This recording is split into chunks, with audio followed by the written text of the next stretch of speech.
Martes 24 de octubre del 2017. Muy buenos días a todos. Bienvenidos. Esto es Contacto Directo. Revisamos de inmediato quiénes son hoy nuestros invitados. José Serrano, de Alianza País, presidente de la Asamblea Nacional. El juicio político al vicepresidente de la República, que según algunos legisladores esperan el dictamen fiscal cuando el juicio político es autónomo del juicio penal. Además, el tema de la consulta popular y la aprobación de la Proforma 2018 con un techo real al endeudamiento público. Lo vamos a examinar. También nos acompañará Anunciata Valdés, activista de derechos humanos y abogada especializada en derecho de familia. Abuso sexual a menores por sus maestros en establecimientos educativos. Un problema generalizado, mantenido bajo un manto de silencio, y las reubicaciones a los violadores en lugar de ser denunciados a la justicia. ¿Qué hacer para extirpar ese mal? Lo vamos a revisar. También nos acompañará Mauro Andino Alarcón, director general del Servicio Nacional de Aduanas. Réplica a Pablo Arosemena, presidente de la Cámara de Comercio de Guayaquil, sobre la imposición de una tasa por declaraciones subvaloradas en importaciones. Bienvenidos. El fiscal general del Estado, Carlos Vaca Mancheno, rechazó las amenazas de muerte en contra de la fiscal Diana Salazar. Asegura que hay poderosos intereses que intentan obstaculizar el trabajo de la institución y exigió al gobierno que brinde protección a los fiscales. Diana Salazar ha tenido en sus manos los polémicos casos de Odebrecht, Saibank, Petroecuador y FIFA Gate. Ocurrió la noche del sábado. La fiscal Diana Salazar recibió en su teléfono celular 2 fotografías con mensajes y referencias a la muerte. Luego un video con información de su familia y amenazas. No ponga en juego a su querida familia. Exigimos que renuncie inmediatamente a su cargo. Justicia, verdad o muerte. La tarde de este lunes, sus compañeros fiscales se reunieron en el auditorio de la institución y la acompañaron en la declaración de respaldo que emitió el fiscal general Carlos Vaca Mancheno. La Fiscalía General del Estado rechaza firmemente y de manera enfática las amenazas que han sido proferidas. Con estas amenazas confirmamos y ratificamos de que existen poderosos intereses que pretenden obstruir el trabajo de la Fiscalía. Acciones desesperadas de un grupo de maleantes escondidos bajo los ropajes de grupos económicos o grupos de presión política o social. La fiscal Diana Salazar no brindó declaraciones. Su superior hizo una solicitud. De manera cordial, le pedimos y le exigimos al gobierno nacional y a los órganos de seguridad que brinden la protección que el trabajo de la Fiscalía, que el trabajo que la Fiscalía realiza llegue a buen término. Diana Salazar dirige la Unidad de Transparencia y Lucha contra la Corrupción de la Fiscalía. En sus manos estuvo la investigación por asociación ilícita de la trama de sobornos de Odebrecht, y es quien, tras hallar indicios en contra del vicepresidente Jorge Glass, elevó el expediente al fiscal general. Se formuló cargos en su contra y se ordenó su prisión. También procesa al empresario cuencano Juan Pablo El Juribintimilla por captación ilegal de dinero en el caso Saibank, derivado de Odebrecht. Antes, investigó y acusó al expresidente de la Federación Ecuatoriana de Fútbol, Luis Chiriboga, por lavado de activos en el escándalo mundial conocido como FIFA Gate. Consiguió que lo sentencien a 10 años de cárcel. Y fue quien en el caso Petroecuador pidió que llamen a juicio a los hijos del exministro de Hidrocarburos Carlos Pareja Yanuseli y a Carlos Pareja Cordero y Carlos Pareja Dasum, quienes están prófugos en Perú. Alfredo, muy buenos días. Buenos días, Wendy. Buenos días a todos. Dentro del paisaje de impunidad prevaleciente, basado en el amordazamiento de la comunicación social y en el amedrentamiento a los operadores de justicia, la fiscal Diana Salazar es un ejemplo de entereza y valentía que debe apoyarse e imitarse para sacudir de la esclavitud moral a la República. ¿Qué mejor apoyo sería que un dictamen fiscal en el caso Odebrecht sea consecuente con su trabajo y que haga útiles a la patria sus desvelos? La actualidad, los protagonistas, el análisis y la información en Contacto Directo.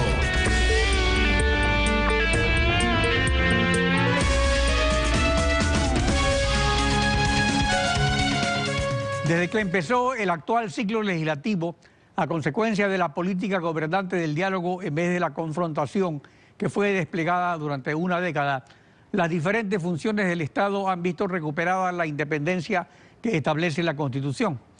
Sin embargo, la concentración del poder público en Alianza País está evidenciando una fase de adaptación en la que sobresale el derecho democrático a discrepar, que en la era de la confrontación fue anulado. Esto es especialmente evidente en la Asamblea Nacional sobre temas conflictivos como el juicio político al vicepresidente de la República, la consulta popular y la proforma presupuestaria. José Serrano, presidente de la Asamblea Nacional, buenos días, bienvenido a Contacto Directo. Buenos días, señor Pinargot. Aunque la Constitución establece autonomía del juicio político frente al trámite judicial, ¿se está esperando el dictamen del fiscal o la renuncia del vicepresidente es la opción? Bueno, en primer lugar quisiera solidarizarme también con la fiscal Salazar y con todos los operadores de justicia, pero también con los policías. Es importante que se evidencie que estas situaciones que no son actuales requieren también de una atención prioritaria del Estado, ¿no?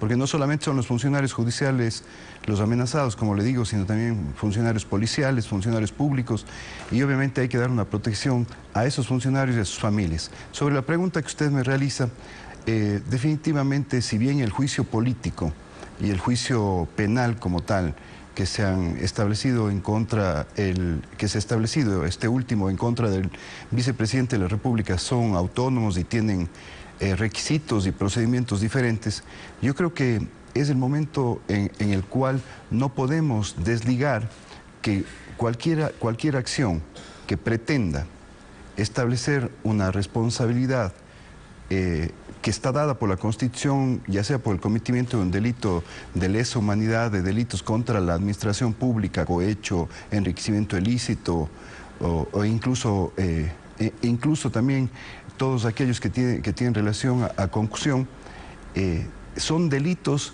que al final, y que son los delitos por los que podría ser enjuiciado el vicepresidente de la República, tienen una característica específica que puede estar vinculada al proceso penal. Por lo tanto, el pronunciamiento que realice el fiscal general de la Nación en los próximos días creo que será fundamental también para que las bancadas que han planteado ya públicamente la posibilidad de presentar un juicio político en contra del vicepresidente lo puedan hacer.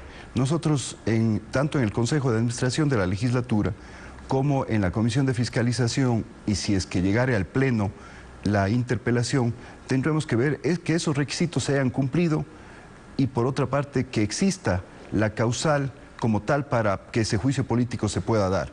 Pero lo fundamental aquí es que el Ecuador pueda tener en la transparencia y en la lucha contra la corrupción el mejor argumento para que se pueda esclarecer este hecho que es lamentable para el país y que al mismo tiempo requiere una respuesta ya, yo diría que mucho más rápida, por parte de quienes somos los actores políticos y los actores públicos en este proceso. La Asamblea jerárquicamente tiene control político sobre la Fiscalía y está constituida directamente por representantes del pueblo. Por eso el inciso final del artículo 129 de la Constitución ordena que si de la censura en la Asamblea se derivan indicios de responsabilidad penal, se dispondrá que el asunto pase a conocimiento del juez competente. En consecuencia, la autonomía del juicio político más bien obligaría a la Administración de Justicia a seguir lo que resuelva la Asamblea.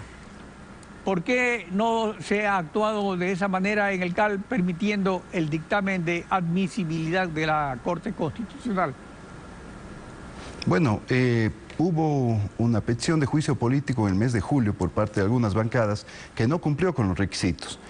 Hasta la fecha no se ha presentado otra petición de juicio político en contra del vicepresidente. Por lo tanto, el CAL no la puede tratar, pues si es que no se ha presentado formalmente esa petición de juicio político. Pero como le digo, señor Pinargot, y también para los ciudadanos y ciudadanas, si es que se llegara a presentar en estos días o en estas próximas semanas una petición de juicio político nueva contra el vicepresidente de la República, esa será analizada y será expuesta de acuerdo a las las pruebas, a las evidencias y sobre todo al cumplimiento de los requisitos que son completamente diferentes tanto para el presidente como para el vicepresidente, como para otros funcionarios públicos, como un ministro, un superintendente, el presidente del Consejo de la Judicatura y el propio fiscal general. Son requisitos diferentes. La una está basada en cumplimiento de obligaciones, la que tiene que ver con otros funcionarios públicos, y la del presidente y la del vicepresidente está basada en que se puede haber cometido algún tipo de delito, como lo mencionaba hace un momento. Entonces, en esa lógica estaremos pendientes y estaremos también atentos a que el juicio político que se solicite al vicepresidente de la República, si se lo hace, cumpla esos requisitos y, reitero, trabajemos en pro de lo que la ciudadanía y los ecuatorianos y ecuatorianas deseamos, que es generar más transparencia y que los actores políticos seamos responsables también de nuestros actos y e incluso de nuestras propias omisiones. Respecto a la consulta popular, si el presidente con el veto puede imponer la derogatoria de la plusvalía en un proyecto de urgencia económica, si es que no hay mayoría de 2/3 para ratificar, por ejemplo, un proyecto de ley aprobado de manera contraria, ¿la consulta es para dirimir entonces un desacuerdo en el bloque de Alianza País? ¿Por qué se insiste en ese procedimiento? En lo absoluto, yo creo que es un derecho del presidente de la República, es una facultad del presidente de la República consultar a los ciudadanos los temas trascendentales a través de los cuales fortalecemos y protegemos de mejor manera los derechos, pero al mismo tiempo podemos alcanzar una protección adicional a la dolarización y generar estabilidad económica. Esa estabilidad económica en el país solamente puede generarse a partir de la generación de mayor empleo y de mayor producción nacional. Necesitamos dólares justamente para sostener nuestra economía. Y sin lugar a dudas, el tema de la ley de plusvalía tiene una relación directa también con reactivar el sector inmobiliario, no solamente el de la construcción, sino también el de la compra y venta de bienes inmuebles. En esa lógica, pues el presidente ha considerado pertinente pues plantear esa derogatoria dentro de la consulta popular. Sin embargo, de eso nosotros también estamos a la expectativa de que se envíe ya en estos días a la Asamblea Nacional el proyecto de ley económico urgente, donde cerca del 86% de los acuerdos que se alcanzaron con los diferentes sectores productivos del país también permitirán generar incentivos propios para que la economía pueda fortalecerse como tal. Estamos a la expectativa del envío de esa ley económica urgente, donde también habrán temas fundamentales para el sector de la construcción y para el sector inmobiliario, de acuerdo a lo que hemos conversado con el presidente. Ahora, sobre volver a la reelección por una sola vez, aprobada en referéndum el 2008, aparte de su incidencia en el sistema democrático, ¿sirve la derogatoria de la reelección indefinida para establecer alternancia en el liderazgo del proyecto político? Bueno, yo creo que la pregunta relacionada a la reelección indefinida, o más bien dicho, a la postulación indefinida, no, porque nadie se reelige por ley, sino se reelige por votación popular.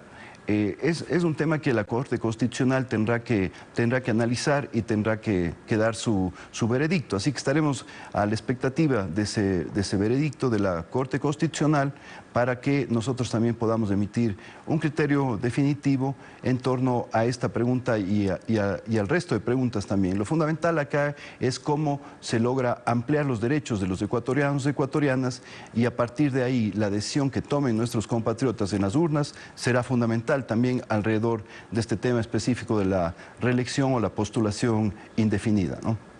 Ahora, respecto a la proforma presupuestaria 2018, ante la denuncia del presidente Lenín Moreno de que el endeudamiento público ha superado el límite legal del 40% del Producto Interno Bruto, que él ha aumentado, sin embargo, con cargo a la proforma 2017 por razones obvias de una proforma en ejecución, ¿qué decisión tomará la Asamblea al aprobar la proforma 2018 sobre el límite del endeudamiento y las cifras que se han venido manejando al respecto? Bueno, aprobamos ya la proforma 2017 hace aproximadamente un mes y medio, y en esa proforma justamente fueron los votos de Alianza País votos del movimiento al que pertenece también nuestro presidente de la República, exclusivamente los que determinaron esa aprobación. Más allá de los discursos de apoyo que se daban incluso desde sectores de la oposición al presidente de la República, sin embargo, fue Alianza País y sus aliados los que permitieron que esa proforma entre en vigencia y que el Estado en su conjunto pueda generar inversión y pueda tener los recursos para los gastos que requería y que se habían establecido en esa proforma. Ahora, sobre la proforma 2018, yo creo que hay que analizar 3 temas específicamente, que son los que hemos conversado con el Frente Económico y directamente con el propio presidente de la República. El primero, las fuentes de financiamiento. ¿De dónde vendrán esas fuentes de financiamiento para determinar cómo van a estar dados los ingresos también de los diferentes gastos que tiene que asumir y obligaciones que tiene que asumir el Estado y el Ejecutivo, sobre todo que es el que administra los fondos públicos. Por otra parte, también un tema esencial es que no existan recortes a los sectores sociales, a los sectores sociales como son salud, como es educación. Yo creo que ese es un tema también en el cual se ha trabajado de manera permanente en estos últimos 10 años y debe ser reforzado y ratificado en la proforma 2018. Y finalmente, un tema que considero que también es esencial es el relacionado al nivel de inversión que se pueda tener en los diferentes sectores como tal. Hay temas que son fundamentales, como el tema de la seguridad, luchar contra el microtráfico, creo que es un tema esencial. Estamos viendo que se requieren pero sobre el límite del endeudamiento, otros sectores también.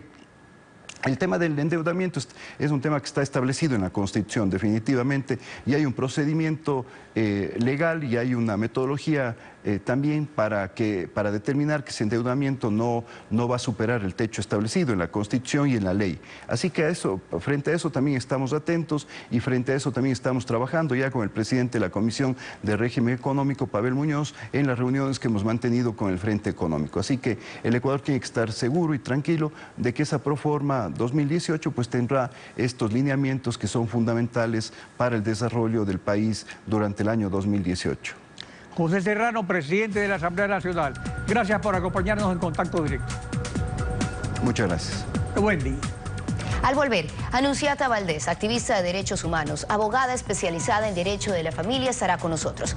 Violaciones sexuales a niños por parte de sus maestros en los propios centros educativos. Un mal generalizado que se ha mantenido en silencio por la aplicación absurda de un código de ética que encubrió los abusos y que sigue vigente. Lo vamos a analizar cuando regresemos. Siga con nosotros.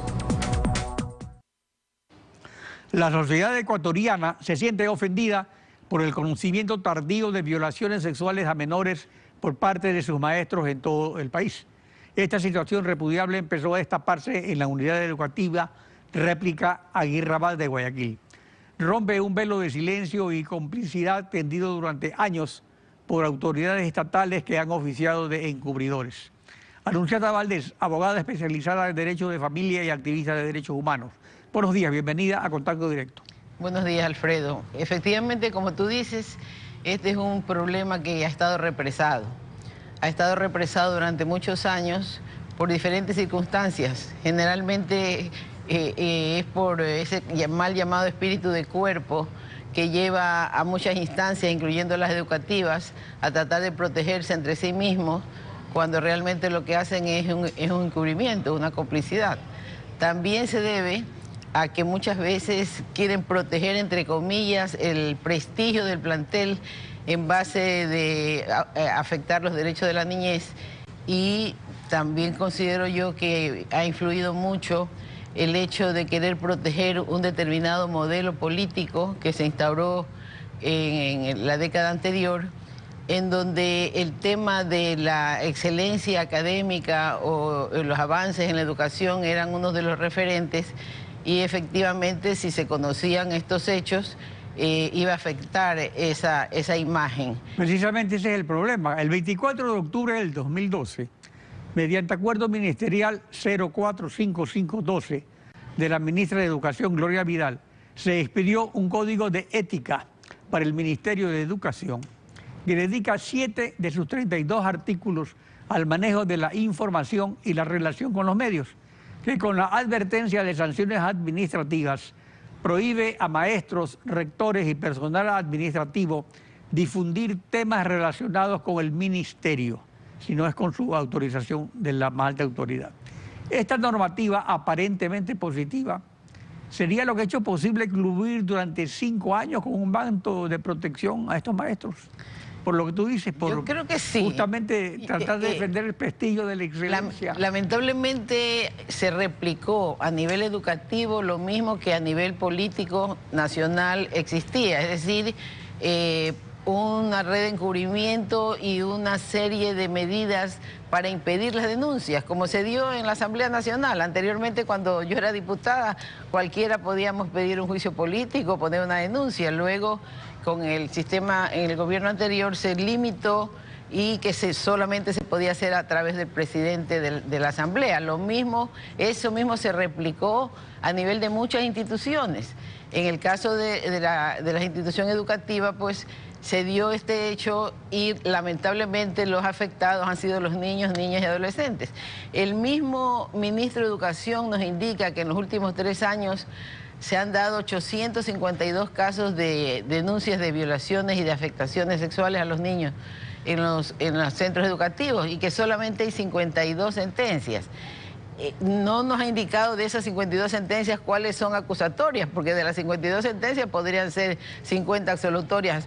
Además, no solamente que es muy poco el número de sentencias, sino que no sabemos en qué forma han salido y la sociedad en general no hemos tenido conocimiento de este hecho, de estos abusos, de estas situaciones que no podían ser desapercibidas ni desconocidas. Otra norma que se ha violado es la obligación de denunciar oportunamente a la justicia el cometimiento de un delito.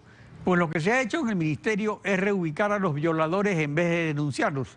Es el mismo encubrimiento que se ha hecho en la Iglesia Católica en otros países que se ha conocido durante años, basados en el secreto de la confesión. O sea, el confesor conoce, pero no le avisa a la justicia, sino que reubican a los abusadores de menores indefensos en lugar de denunciarlos a la justicia. Sí. Al respecto, ¿qué propone como algo más efectivo que hacerles un examen psicológico a los violadores como ahora están?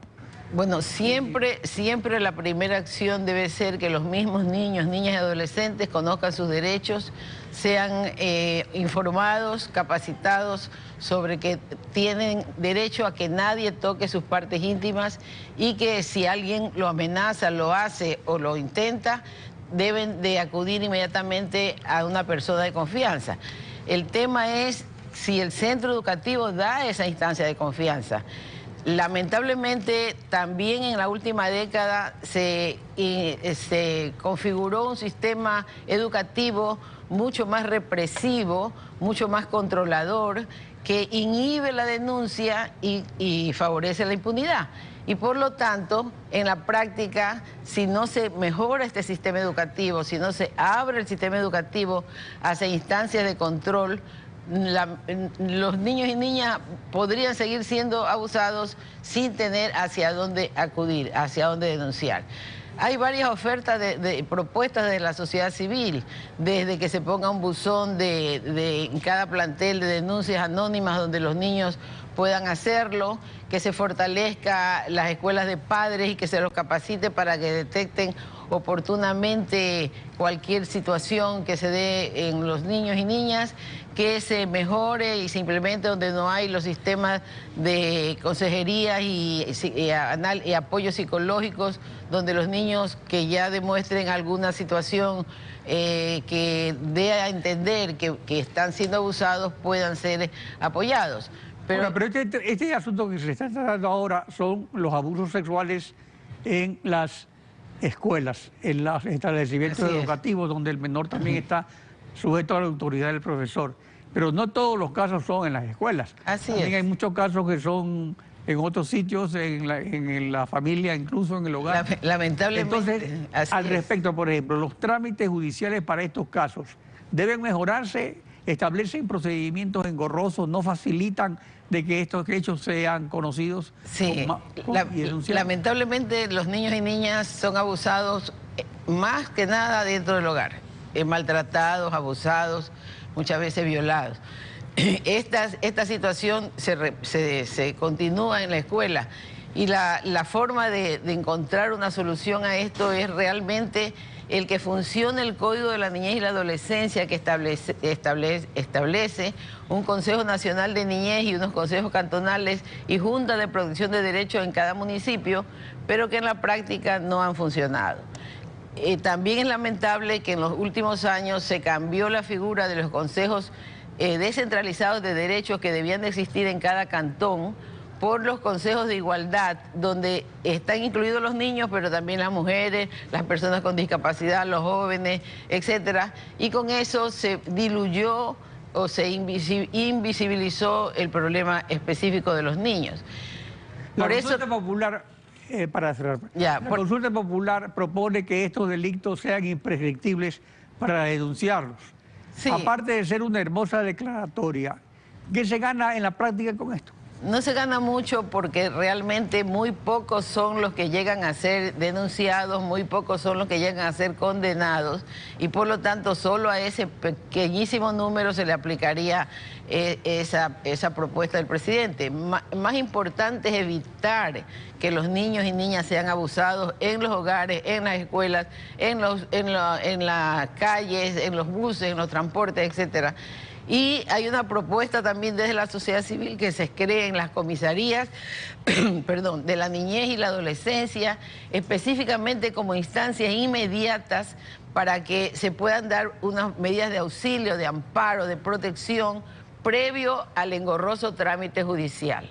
Esa podría ser una alternativa que dé un camino, un espacio donde los niños personalmente o a través de sus padres o cualquier persona pueda denunciar los hechos y se logre pues realmente una protección inmediata, que es lo que se necesita en estos casos. Anunciata Valdés, gracias por su participación en Contacto Directo. Wendy.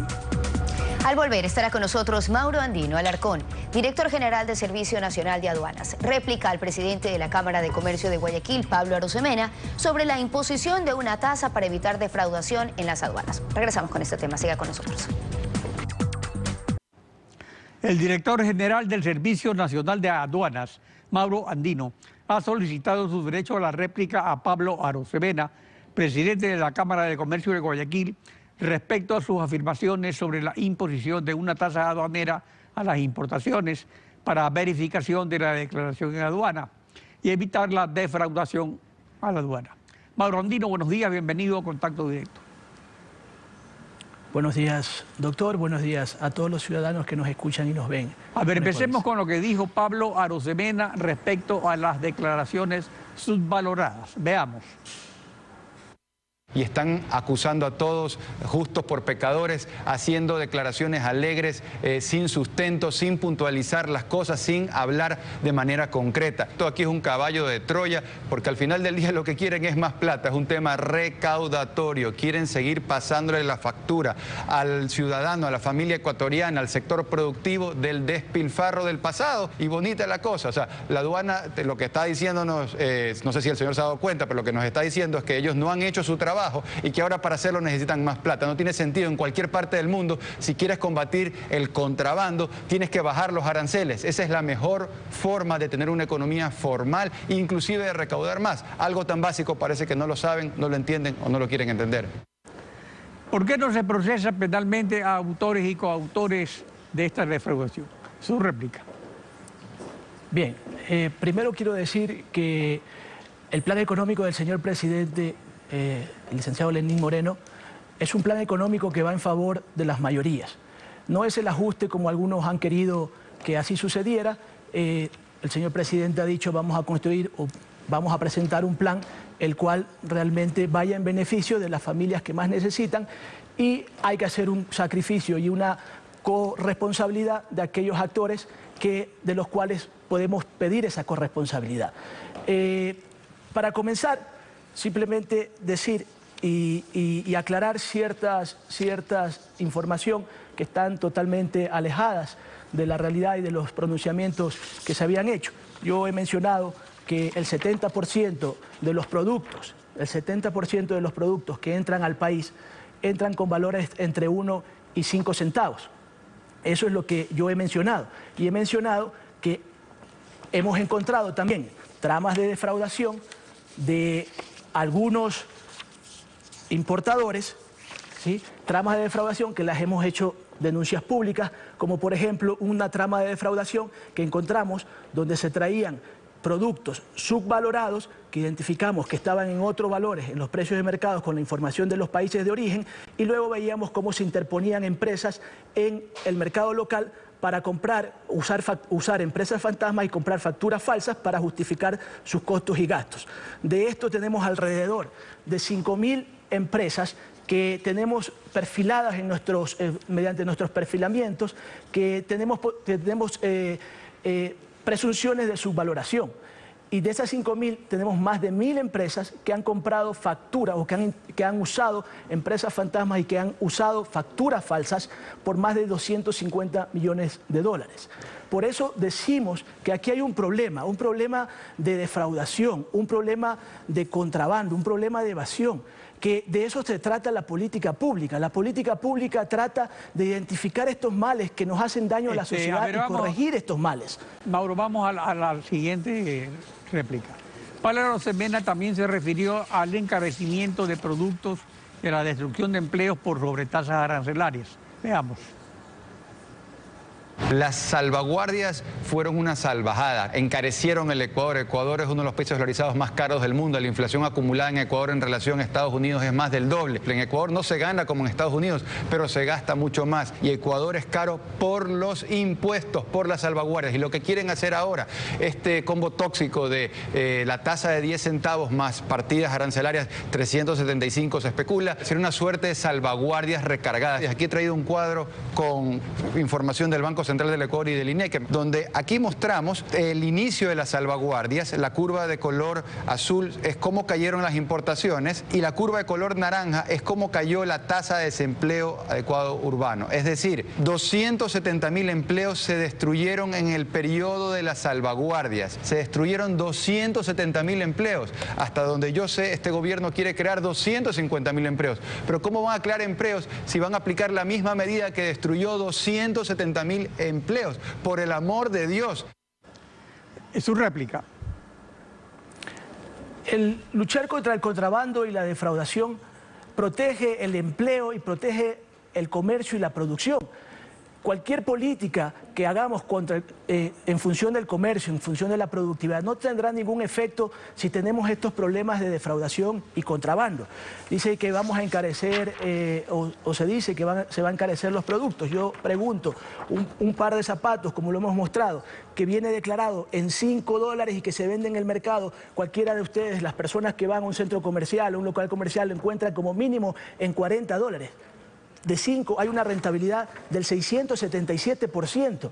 Entonces, ¿de qué alza de alza de precios vamos a establecer? Ahora, la tasa. Ya hemos dicho y hemos repetido que la tasa de servicio de control no afecta a la canasta básica, no afecta a los productos que son insumos para producción. Por ejemplo, aquí traigo ejemplo, la urea que se usa para la siembra de arroz, o el trigo que se usa para la producción del pan, y la pasta de soja que se usa para la cría de pollos. La tasa de servicio de control es de apenas 0.001, menos que 1 centavo. Ya tenemos el pronunciamiento de la Asociación de Molineros del Ecuador, en la cual ellos dicen que definitivamente la tasa no va a tener ninguna afectación. Por lo tanto, hay que tener mucho cuidado, hay que tener, digamos, mucha tranquilidad para no generar desinformación y no generar especulación entre los agentes económicos. La tasa de los 10 centavos es una tasa que se aplica, o una tasa de servicios de control aduanero como esta, se aplica en países como en Estados Unidos, como en Nueva Zelanda, como en Singapur, como en Australia. Es una tasa que se aplica en varios países, ¿sí? Es una tasa que sirve justamente para luchar contra el contrabando y la defraudación. Este problema, cuando nosotros atacamos este problema, estamos defendiendo nuestras fuentes de empleo, estamos defendiendo a nuestros comerciantes, estamos defendiendo a esos buenos importadores que traen todo de forma correcta y que hacen las cosas bien. El tema de la defraudación y un contrabando es algo que nos resquebraja como sociedad. Nosotros como sociedad no podemos permitir que eso se dé en el país, porque la sociedad ha dicho que eso no se puede permitir. Muchas gracias. El tiempo, a ejercer usted su derecho a la réplica. Gracias. Wendy. Solo para concluir, Alfredo, desearles que tengan un muy buen día y nos vemos mañana. Mañana la continuamos, rayando la desinformación en Contacto Directo.